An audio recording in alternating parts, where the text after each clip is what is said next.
La dernière tribune, vous avez dit, Fachi ne tombera pas, le M23 n'arrivera jamais à Kinshasa. Bien sûr. Même quand Goma était tombé, j'avais dit aussi que les gens attendent que Fachi tombe. Et comme on dit en français, qu'à quelque chose, malheur est bon, j'avais dit qu'après donc cette guerre, Fachi en sortira plus fort qu'avant.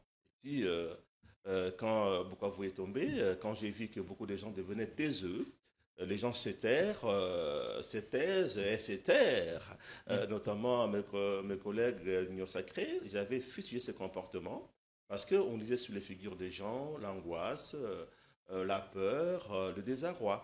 Si bien que beaucoup commençaient sûrement à préparer comment ils vont s'en sortir quand l'agresseur sera à Kinshasa. On dit certains seraient même déjà en contact avec l'ennemi. Et tout le monde était devenu neutre, ce qui est grave. Bon, vous savez, qui a trahira.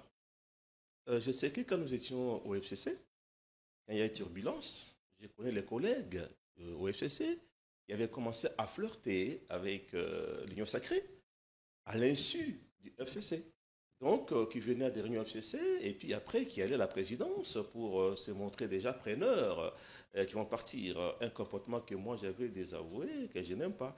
J'étais contre. Alors, ce genre de personnes... Vous aviez fini vous-même par rejoindre l'Union Sacrée. Je vais expliquer. Ce genre de personnes qui trahissent des groupes, il faut savoir qu'ils vous trahiront aussi. Donc, le chef doit savoir que les gens qui avaient commencé à flirter avec l'Union Sacrée bien avant, tout en restant au FCC, ce sont ces gens-là aussi qui doivent commencer à préparer des contacts avec M23, justement pour se sauver. En allant à l'Union Sacrée, vous n'aviez pas trahi vous-même. Par contre, comme je vous ai dit, je pense que au monsieur à la présidence, tout le monde me suit, moi je n'allais jamais d'abord à la présidence, à l'Union Sacrée, maintenant au FCC. Avant de quitter le FCC, je suis parti de la meilleure façon possible. Comment est-ce que moi j'ai fait? Parce que je suis contre des trahisons. Un jour, j'ai appelé le président Kabila. Je lui avais dit, à l'allure vont les choses, c'est très compliqué. Je vous propose, comme le chef de l'État dit qu'il tend la main à tout le monde, allons tous avec nos regroupements au sein de l'Union Sacrée. Arrivé là-bas, eh bien, on va toujours avoir de l'influence. Et d'ailleurs, on garderait la primature en étant là.